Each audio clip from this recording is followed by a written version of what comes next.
everyone, welcome to Learn Malay with Mingo Space episode number 2. Today we'll be covering top 5 common Malay mistakes that English speakers made and no one ever tell them.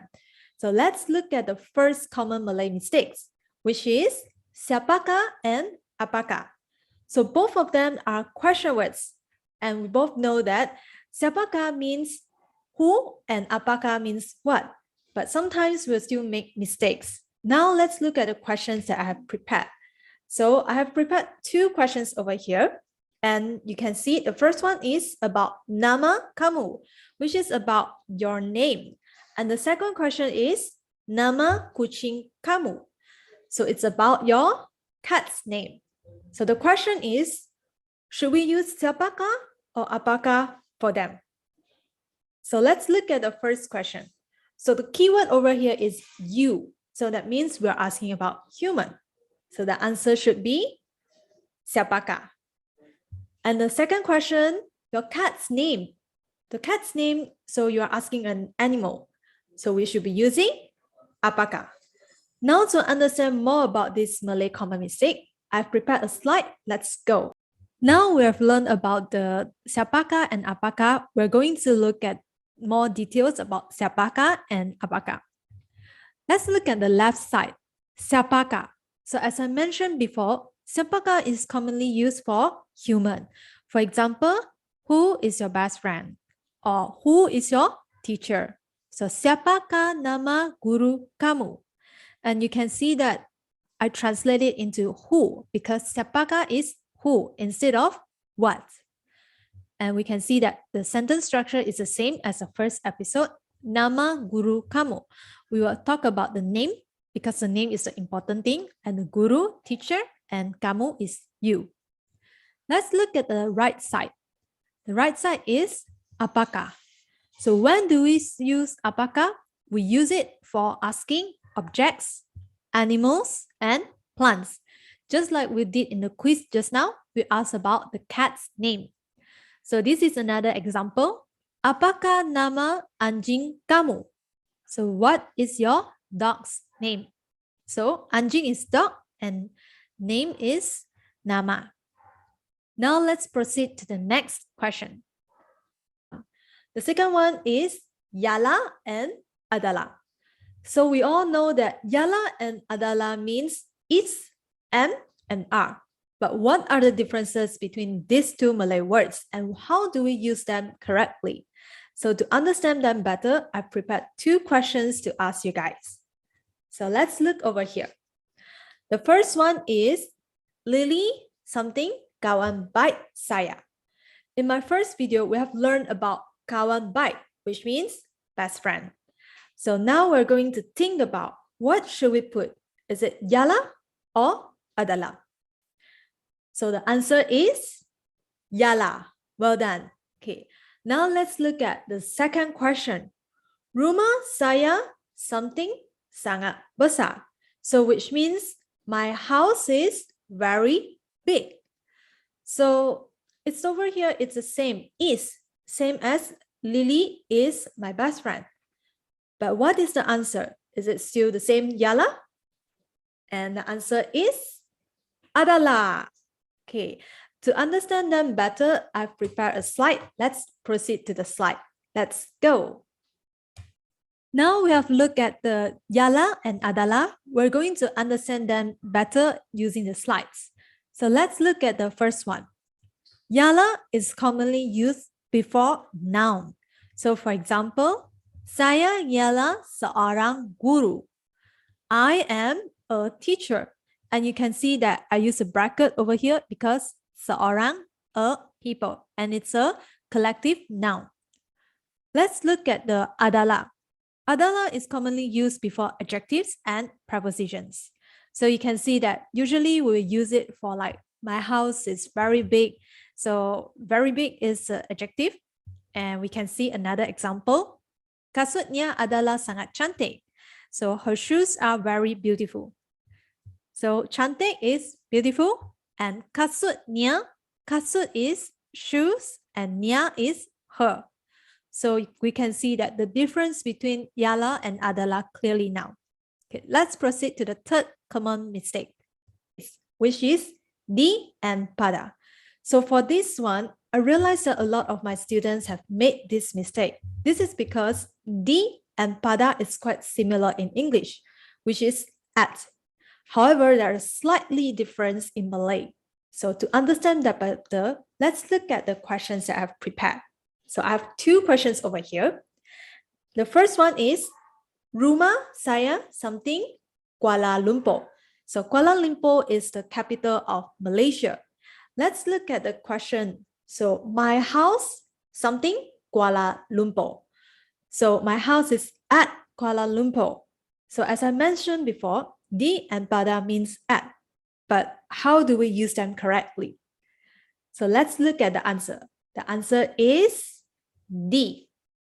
So rumah saya di Kuala Lumpur. So my house is at KL. Okay, number 2. Hari jadi saya something bulan Mei. So hari it means day, jadi it means become. So if you combine both of them, it means birthday. So my birthday something, bulan it means month, so it's the May. So my birthday is at May. So over here we have to put pada. Okay, so now let's look at the slides to understand why we use di in the first sentence and pada at the second sentence. Let's go. Di, it means at, but we will use it before like places, for example, school, your house, your capital, your negeri, and so on. So for example, sekolah saya di Taiping, Perak. Sekolah saya di Taiping, Perak. As you can see that di, I highlighted it because it's an important common Malay mistakes we're talking about. And my school at Taiping, Perak, which is a place in Malaysia, and you should definitely visit it if you have time because it's one of a beautiful place. And let's look at the pada. So pada is also means at, however, we use it before time. Okay, for example, party ini pada hari Isnin.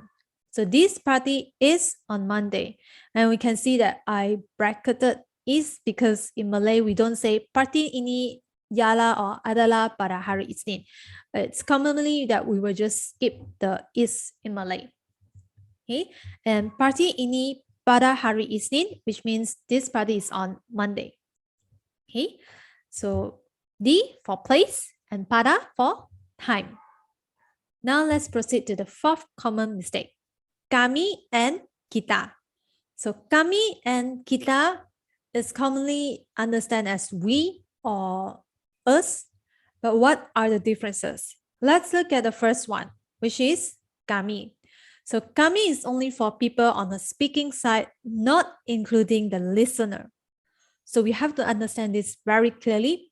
You have to understand whether you are from the speaking or you are from the listener. Let's look at the example over here. For example, kami suka makan durian. So the two students say they like to eat durian. However, the teacher is not included. So that's why we use kami, because they are only talking about two of them, not including the teacher, which is the teacher is the listener. Let's look at kita. So kita is more like all of us. So including everyone in the room, including everyone. So we can see kita suka makan durian. So all of us, everyone in the room likes to eat durian. So durian is now it's the durian season, and if you like to eat durian, you can definitely go and buy them. Now we've finished learn about kami and kita, and I hope you guys know how to use them correctly when you are speaking with your friends. So let's look at the final Malay mistakes, which is bagi and untuk. So both of them means for. However, there are slightly different that how do we use them in Malay sentences. Let's look at the first question over here. So coklat ini something Lily. So chocolate ini, this chocolate for Lily. So let's try and understand. So should we use bagi or untuk? So over here, the answer is untuk. So coklat ini untuk Lily, which means this chocolate is for Lily. Number 2, something saya, cake ini terlalu manis. So this cake is too sweet. So for me, this cake is too sweet. Over here, we're going to use bagi. Now let's look at the slides to understand bagi and untuk better. Let's go. Let's look at untuk first. So untuk, it means for. And we can see that cake coklat ini untuk kamu. And we can also definitely add Adala in front if you want, which means is. And we shouldn't use yala because yala is only before noun. And Adala is for preposition. So this chocolate cake is for you. This is prepared for you. The next one is bagi. Bagi is also for, however, it's more like for your own opinion, your own thoughts, your own idea. So bagi saya, cake ini terlalu masam. Cake ini terlalu masam. This is too sour. So as I mentioned just now, you can also add Adala in front to make it a more complete sentence. But however, sometimes when we're talking, we just drop Adala. We just say, cake ini terlalu masam. Thank you so much for watching our video. I hope you guys find this episode useful for you in your learning Malay language journey. That's all for our top 5 Malay common mistakes. And I hope you guys can use this knowledge in your daily life when you're communicating with Malaysian. If you're interested in learning Malay, Chinese, or Japanese, don't hesitate to click on the link in the description below and have a 15-minute call with us immediately. So I hope to see you guys soon on Mingo Space. See you next time. Bye.